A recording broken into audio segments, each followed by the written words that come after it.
What I want to do to finish this up with you guys today is I want to, rather than use the demo board and show you the last few things that we hadn't talked about, is do it on the car.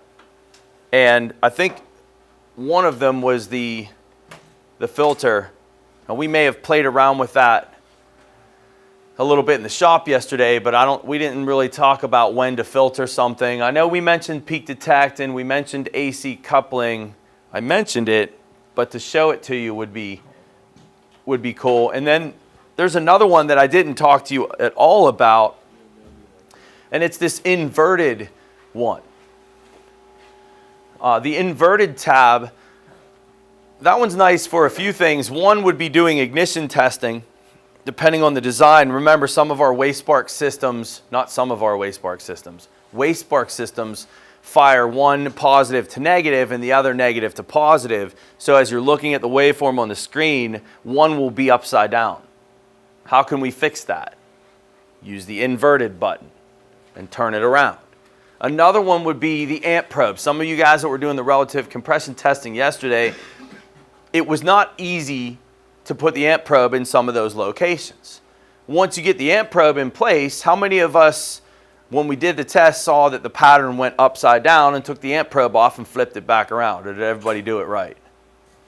Everybody did it right because we were going off the battery cable. Well, picture this. You put the amp probe in this location to do an amperage measurement, and it took you 5 minutes to get that amp probe in place, only to find that your waveform is upside down on the screen because amp probes are polarity sensitive. We can fix that real easy. No reason to unplug the amp probe and turn the tool around. What do? Hit the inverted button, flip the waveform upside down. The downside to this button is we use shared tools in here. And the last guy that was working on the tool may have had that check marked. And you can't figure out why you can't get a signal on your screen. Well, it's because somebody had the inverted button on and it's going upside down. So that's another reason I generally don't like my zero line to be all the way at the bottom. I usually like a few millivolts above for this zero line for that reason. I want to see if this is upside down, if there's a signal there. Make sense? All right, right now I'm on a battery and it's charging because this battery was really weak, and I want to try to do this filter and AC coupling example for you guys. So that's what we're looking at right here is this 14 volts is a battery that's charging. There's one other thing on here that I don't use, this auto find. An auto find, I believe that's going to be for scales and possibly for your trigger. To me, that would be a button you would use if you don't know how to use the scope. How many times have I used an auto find button on this tool? Never. Can I give you an example of when you'd want to use it? No. It's there. You know what? For the auto find, go in the help section and read about it. Really, what it involves is having an understanding of a scope and what you're working on. Say an ignition coil, for example. Having an understanding that ignition coil is going to spike 300 plus volts on your screen if you're looking at the control side. Or a fuel injector is going to spike upwards of 100 volts if you're looking at it. Or when you're doing starter current, that a starter produces 600 amps on initial crank and 150 amps after that. Having some common knowledge of circuits so you know what voltage levels to set your scales on. I don't know. I think maybe another one would be, as far as your voltage scale settings, is pick something that you can see the pattern on the screen. If you don't see it on 5 volts, change it to 10. If you still don't see it on 10, change it to 20. I mean, it's not rocket science. So auto find, I think that's also a trigger too, but as long as our trigger is on what, we'll be okay. As long as our trigger's on auto, we'll be okay. If we're on normal, we use normal some of the time. Hold a pattern. I gave you guys that example yesterday. Hold a pattern on the screen. All right, cool. So first thing would be, let's do an AC coupling.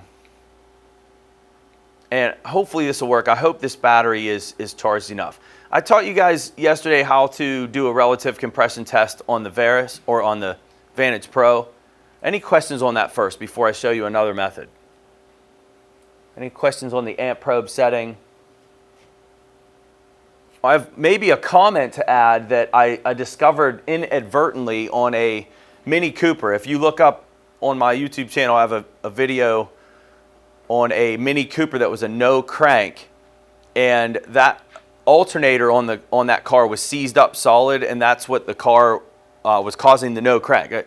The car went to auction that way. Apparently maybe someone thought the engine was locked up on it. So that'd be a great car to buy at an auction. The alternator was seized, and when I did a starter current measurement, my amp probe, if I remember correctly, the low amp probe, you guys understand we're using the low amp probe maybe for what it's not intended for? It's what they make a high amp probe for, to measure high amperage. If we're going to call it a low amp probe, that's why they have scales on it that say 20 and 40 amps, right? It is a low amp probe. We're using the probe for something it was really not intended for. So I've gotten questions, well, can I damage the probe because you're measuring a couple hundred amps on a tool that wasn't meant for that? And well, think about what the tool does. What does the tool do? What does it read? It reads magnetic field. And it produces a voltage with a magnetic field. So if the tool is going to be damaged by too much current, that means the tool can be damaged by too strong of a magnetic field. Really? I don't think so. You're not going to hurt this tool. But there's a limit to this tool, which I found out on the Mini Cooper. And I believe it's 400 amps. So in other words, this tool will not produce more than 4 volts. Does that make sense? Watch the Mini Cooper video. You'll see that when I cranked it, I ended up having a flat line across the screen when I could actually get this thing to... It wasn't totally locked up, but it was such a slow crank.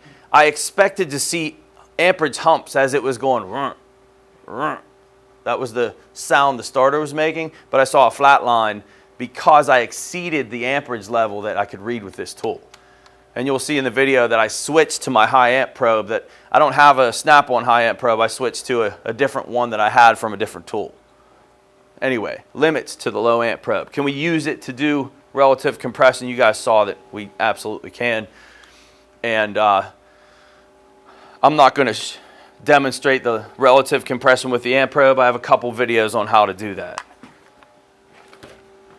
What I want to try to do is show you the relative compression test using battery voltage. Think about the amperage waveforms that we see with compression. If amperage is rising and falling, is voltage rising and falling too? Think about it. It is.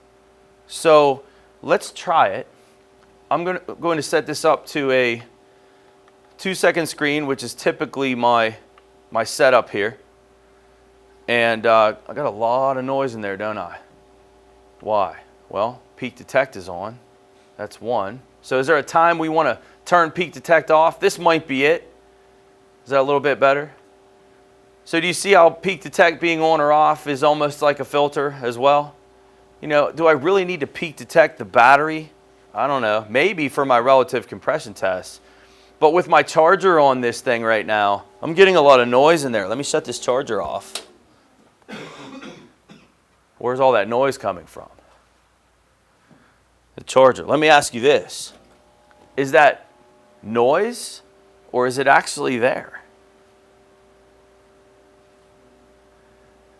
In other words, are we just picking something up that really isn't there because we have peak detect on, or is it really there? It's really there. You're putting power into the system. Yeah. That is really there. I mean, it's just a perspective we need to have. Like when we peak detect something and we're saying, wow, look at all that noise, that shouldn't be there. It's really there, and we just kind of need to filter it out a little bit so we can see it.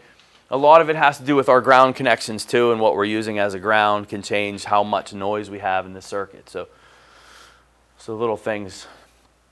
Let's crank this now, and I don't know if I want to maybe use a trigger here and kind of hold it on the screen. I think I'll do that, and just because we can add some of what we talked about yesterday. I'm going to switch this to normal on purpose.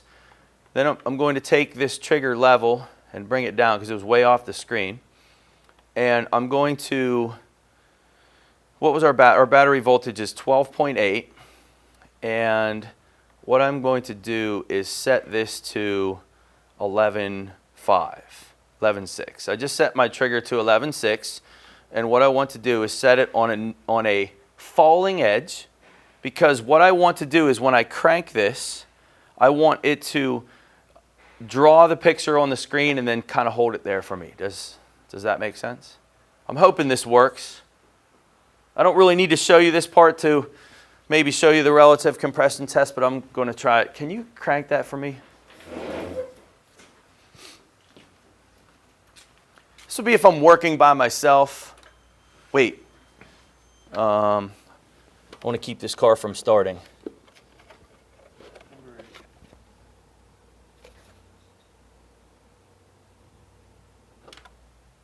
And there's a, when you turn the key back on for a second, there's a blower that's running in there. Can you turn the AC blower off for me?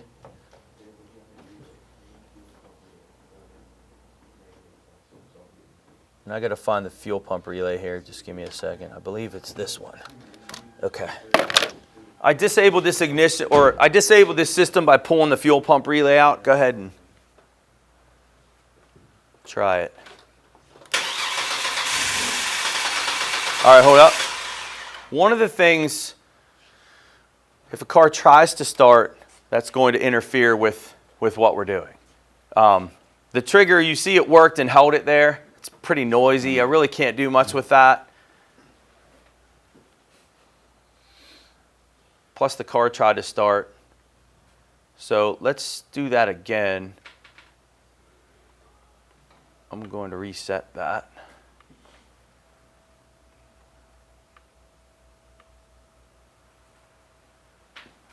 Yeah, please. Doing a crank again.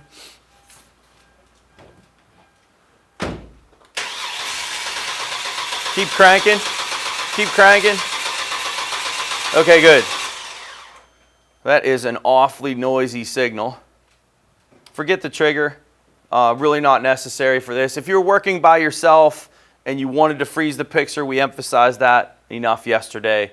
The trigger is just going to add some more questions for this part, and I want to focus on doing this relative compression off the battery. So really not very helpful here. You can kind of see some humps at the top there, but it's pretty noisy, isn't it? So what would be the first thing we could do would be to turn this peak detect off, and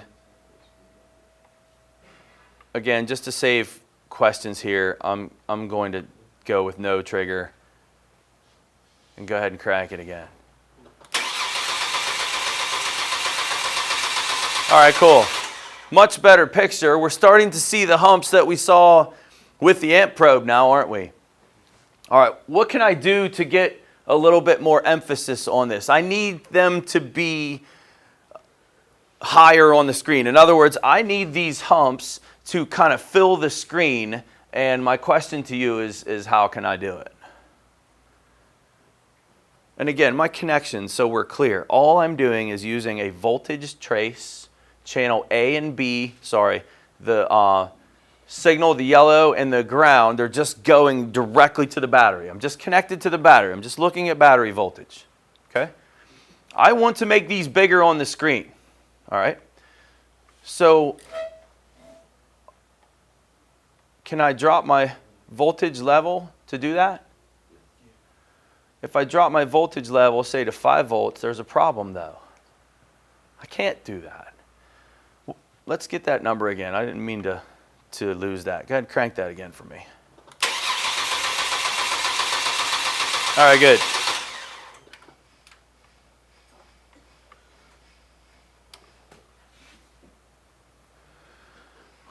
this average in here, it's like 9.5 is the low point. So maybe,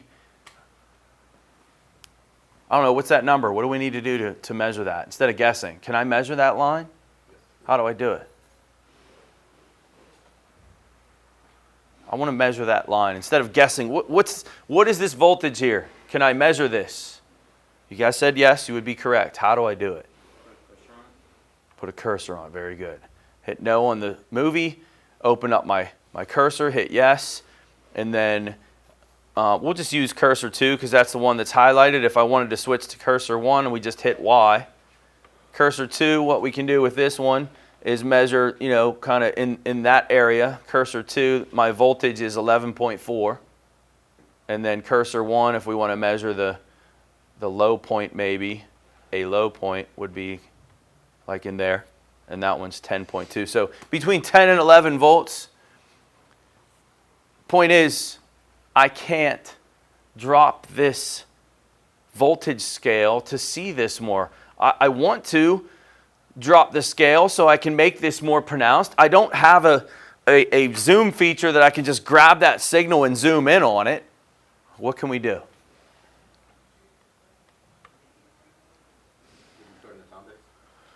If I shorten the time base, that will just change what I'm looking at here, but it won't change in other words, it'll change my horizontal, but it won't change the vertical. And we would still see the same thing, but we would just see more or less of the humps on the screen. So time base is not the answer.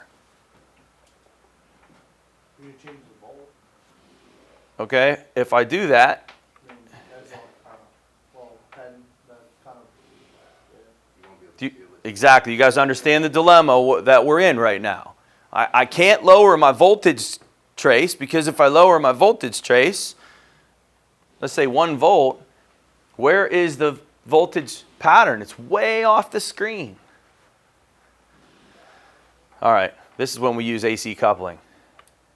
If I AC couple that signal, understand that there's still battery voltage on that line. But what am I doing with that line right now? I'm blocking all of the DC. Drop my voltage to 1. Now crank it. Keep cranking. All right, good. Can we see relative compression from the battery?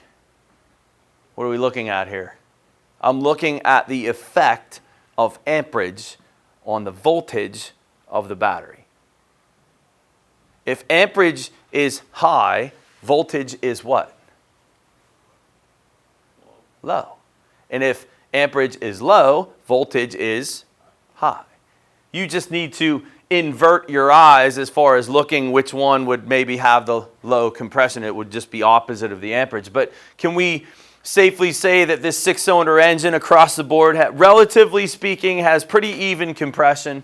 I know it's not ideal and maybe it's not as clear as using the amp probe, but is this doable on a vehicle that maybe, hey, you forgot your amp probe that day, or your battery's dead in your amp probe, or the jaws of your amp probe won't fit over the particular battery cable, or the starter's buried? You understand the variables?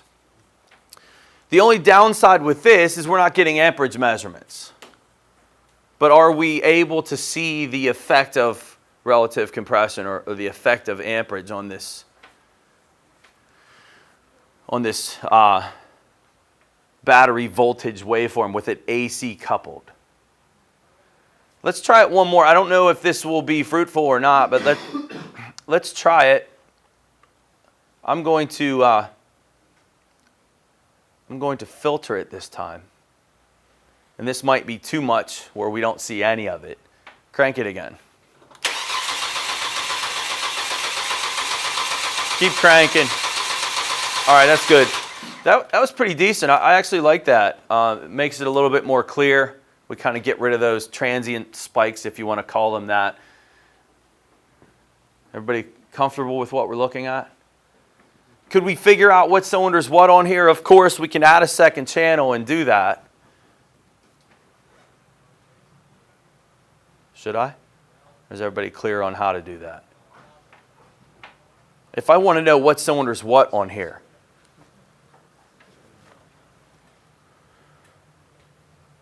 We practiced it yesterday in the shop. Some of us did. We couldn't do it on yours. Or did, oh, we did. We did. We used a, yeah.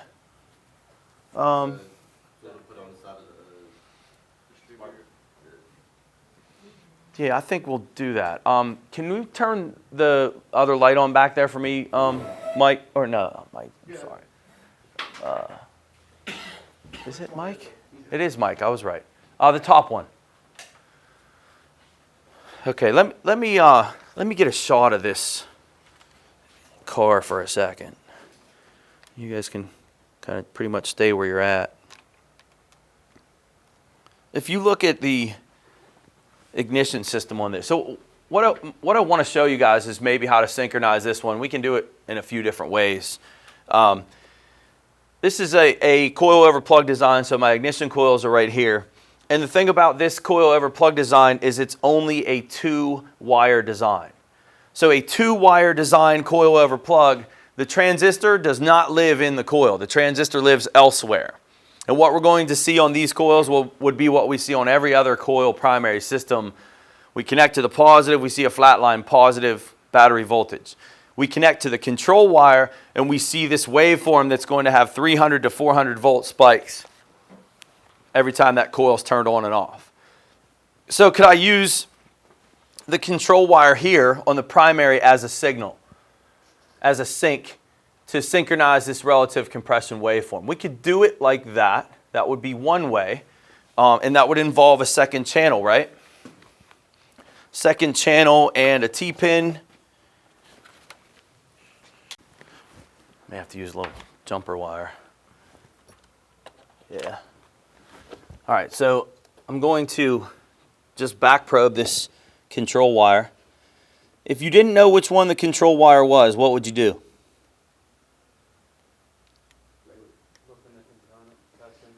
Yeah, we can use the component test meter to help us. What else could we do?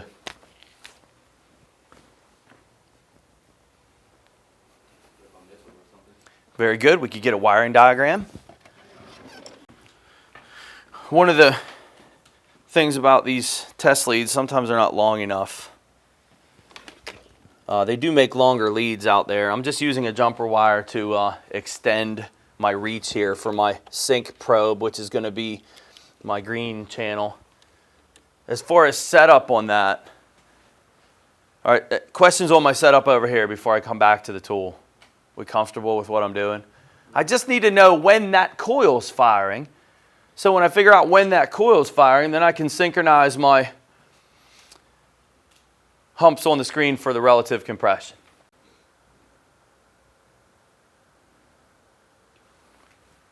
So what do we do now? We need to turn our second channel on. This is a frozen picture. We'll just get rid of that. I don't need to save it. Come down to here, channel 2. We want to display it. And no need to peak detect or filter this, I don't think. Definitely don't want to invert it or AC couple it. Again, AC coupling is going to block all of our DC. So channel 2 is on now. What do I need to set the voltage to? Knowing what I just told you about this ignition coil, what do we want to set our voltage to? Yeah, we definitely want to be higher. I told you that these ignition coils can fire, I've seen them 300 to 400 volts on the spike on the primary side. So I'm going to go 200 volts. And what about placement of my zero for this? Are you guys comfortable with it in the middle of the screen? I don't really like it there. So I'm going to pull it down. So we highlight this one, pull this line down here. And I'm not worried about seeing this whole waveform. In other words, the detail of the green trace, I don't care about it. All I care about is what? Where it's occurring. Okay? All right. So we should be ready to go. We had our first channel already set up. I didn't change anything. And, all right, go ahead and crank it.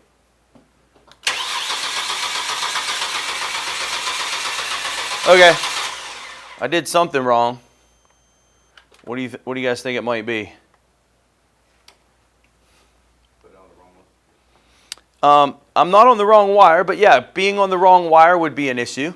I see pretty low voltage down there. My channel 2, that says 22 volts. It's really 10 point, is that 10.6? Let me,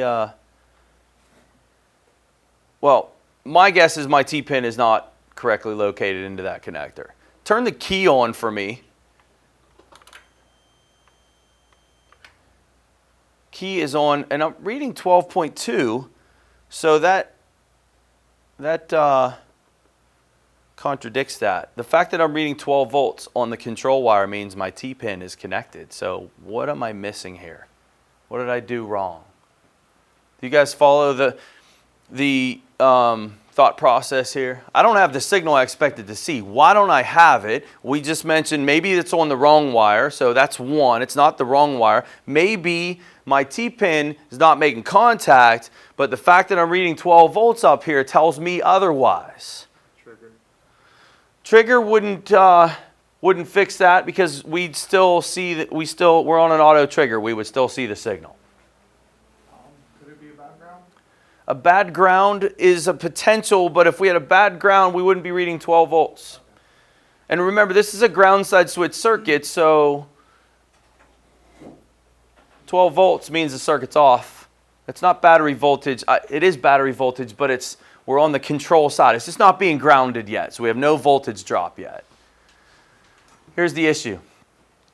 This signal occurs very, very fast. Okay? I'm on a 2-second time base on a signal that is in the milliseconds as far as when it's on and off. I'm pretty sure the reason we missed it is we need peak detect on for channel 2 to see it. Okay. And I believe it was a sample rate and why we didn't see it. Let's see if I'm right. Channel 2, let's turn peak detect on. Remember, long time bases require what? Long time bases require higher sample settings because you'll miss it. Try it again, crank it. Keep cranking, keep cranking. Cool.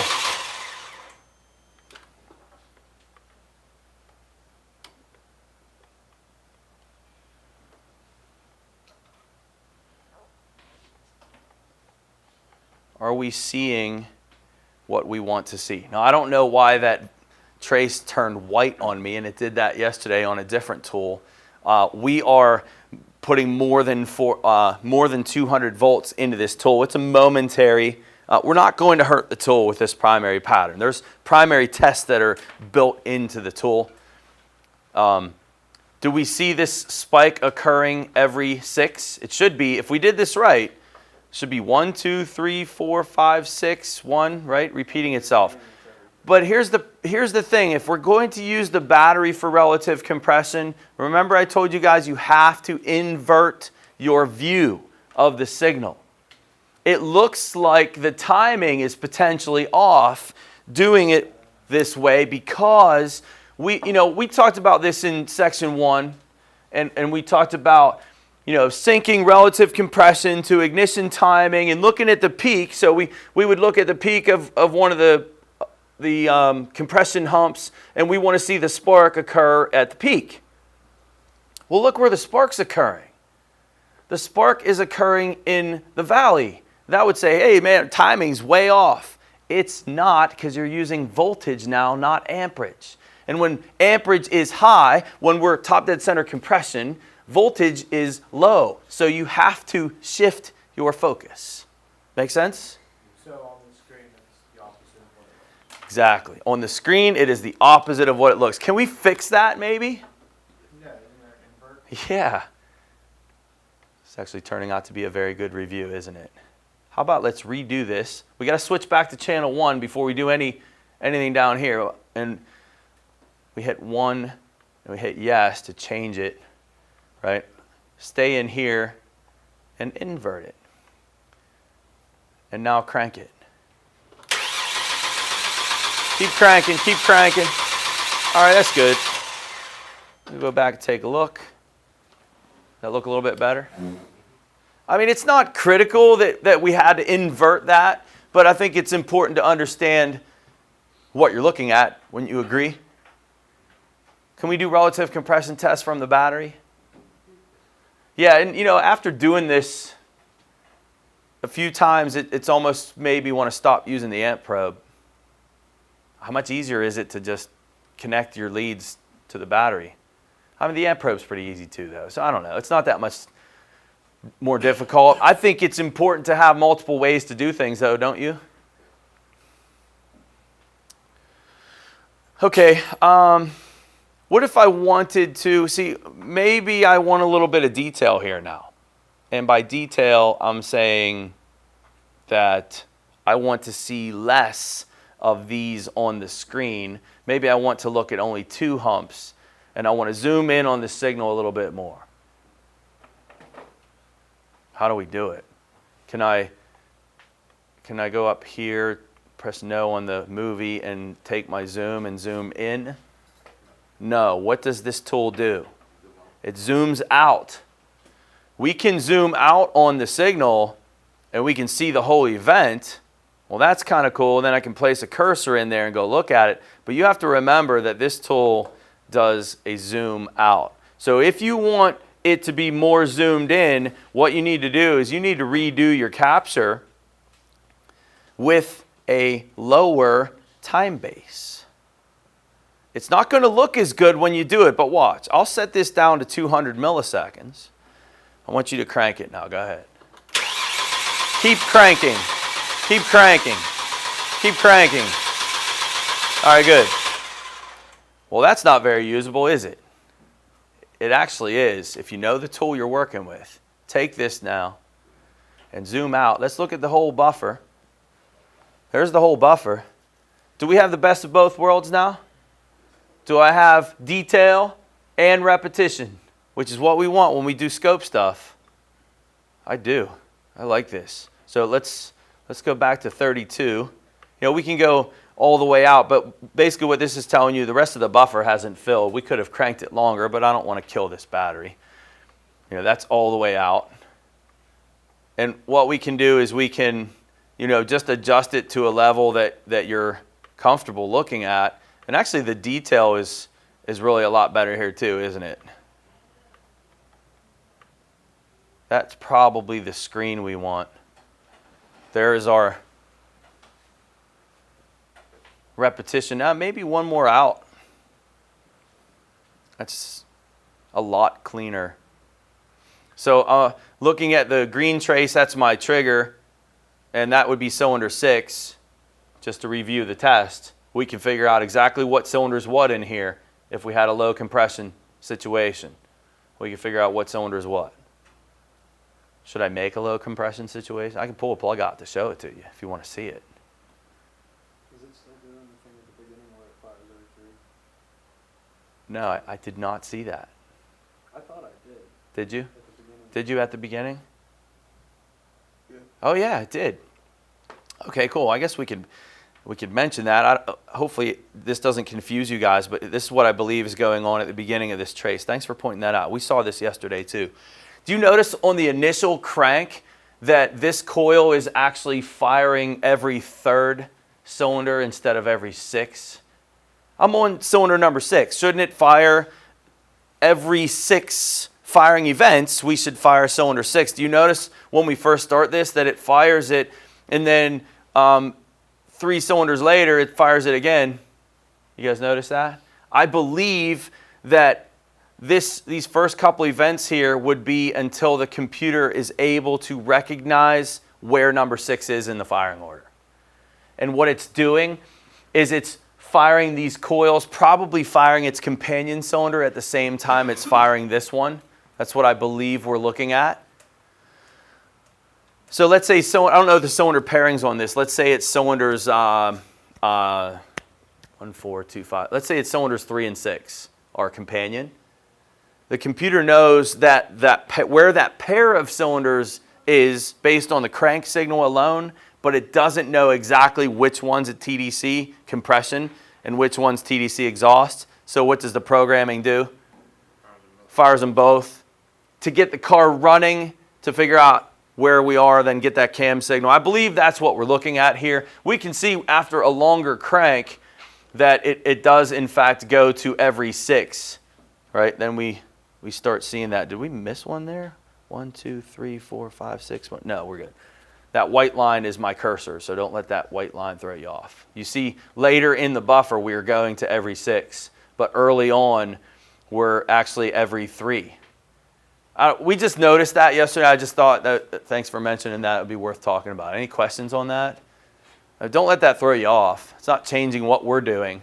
I think maybe the lesson here with that would be make sure you crank it for a little bit longer period of time to get everything synced up.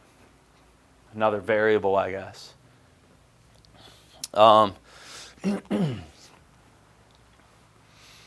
So we used AC coupling at the battery to get this signal. And we also filtered it.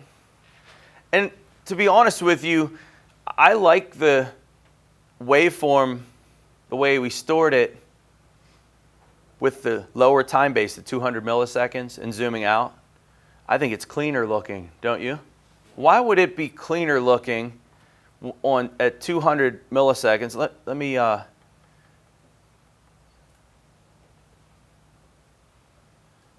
you guys take a look at that. So we have like quite a few transitions taking place on the screen. It's pretty clean looking. Let's take this back up to, probably 5 seconds would show me that. Go ahead and crank that again. Keep cranking. Keep cranking. All right, good.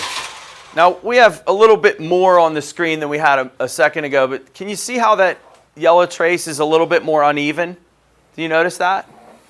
The kind of highs and lows of the yellow trace are more uneven than they were a second ago. So let's darn it.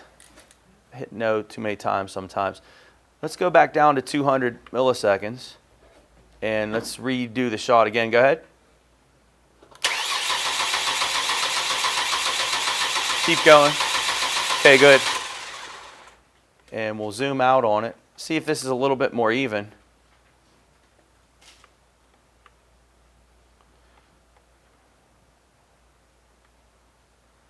You notice how much more even the yellow trace is? Anybody care to add why? It has to do with sampling. It has to do with scope sampling. Is it because we've already cranked it like several times? Mm-mm. Is it because the time base is shorter, so it's pulling more, it's getting more of a... Yep, exactly. With a shorter time base, do you understand the sample intervals are closer together and we're going to get more detail? Does that make sense? And when I lengthen my time base and take the same capture, there is less samples in that same given time, and so our pattern will not be as clean. It will look like at times we have highs and lows in that waveform when we really don't.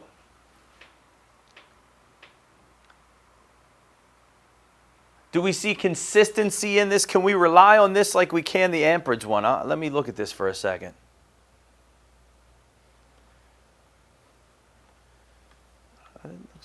It's pretty consistent.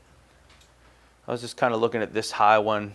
Do I see that high there? Yes. Do I see these two kind of go a little bit lower than high? I see that here each time. So yeah, I guess maybe the question in my mind right now is how closely can I rely on this voltage waveform compared to the amperage waveform we've been using? Just a thought. I don't know. So that's a pretty good lesson on sample rate too, isn't it? It's a cleaner picture. So when you guys start taking your waveforms, do you see how that one's not very usable for what we're doing? Do you guys understand that this waveform in this time frame, in this setting, is not very usable for what we're doing? So automatically you're going to want to increase your time base. Guys, use the tool how it's designed. Use the buffer to your advantage. Set it to a lower time base to get your detail and crank it for a while. Let the buffer fill, freeze that picture, then zoom out on it. And you'll have the best of both worlds. You'll be able to pick any point in that waveform you want to pick, and you'll also be able to see for detail, and you'll also be able to see our repetition. and the pattern will be cleaner. And the reason it will be cleaner is because of our time-based setting. Remember, I'm going to emphasize this one more time. Do you remember that we had to peak detect this channel 2 to see our signal? I'll bet you I could turn peak detect off too on channel 2 because my time base is much lower and my sample intervals will be higher and we'll be able to see it. So let's see if I'm right. My peak detect is off now. Go ahead and crank it. Okay, good. It's there, but looks like maybe I still needed to have peak detect. Hang on.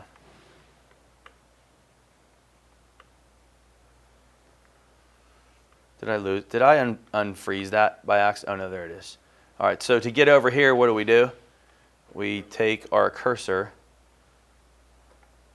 up and down moves it faster. Take our cursor in there and then hit yes to open that back up. Zoom in on that a little bit. Can I see the sync signal? I can, but I still needed to peak detect that. Remember, with the first time we did it, though, we couldn't see it at all. Why can we see it now? Shorter time base. Could I maybe shorten it a little more? So I'm not going to turn peak detect on. Let's shorten this even more. Let's go down to 50 milliseconds. Go ahead, crank it. Keep cranking. Keep cranking. All right, good. Take the zoom level. I can see a little bit more. It looks like this green trace is just going to, it's such a fast signal that I think I had to peak detect it regardless. And with 2 channels being on,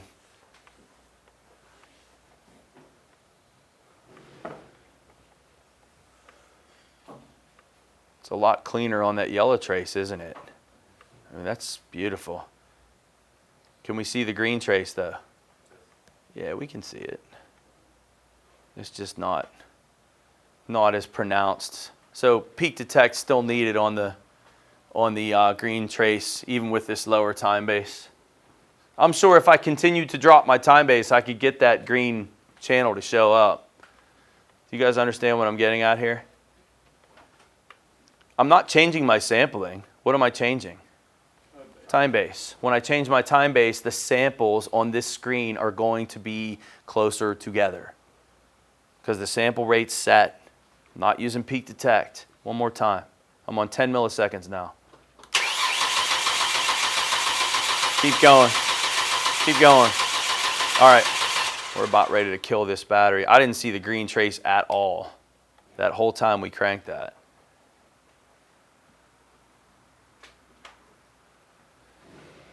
There it is right there. You see it? No. Cursor. Nope. Don't want that. Sorry. Movie. Yes.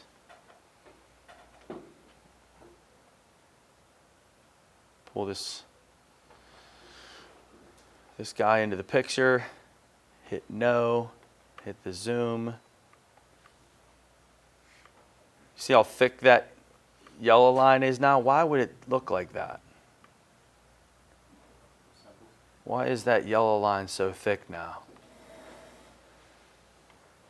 And that green line is showing up pretty pronounced. It's hard to see it because of how thick that yellow line is now, right? Why is the yellow line so thick? Because we've increased the intervals of the sample by dropping the time base. So I'm going to say it one more time. You saving pictures on here, save them at a point where you think that's not very usable. Looking at it live, that signal was not very usable, was it? But do you understand the detail I have now in my buffer? This is how to use this tool most effectively. At this point here, I think my battery's about dead, so I'm not sure I'll be able to do it. Do you think maybe a filter would be valuable on channel 1? Do I have a filter set for channel 1? Did I have it filtered? I already did have a filter. So that's just an effect of your sample rate being so fast in between that signal. All right, questions on, let me unfreeze this. Questions on filter, peak detect, AC coupling, inverted, any one of those?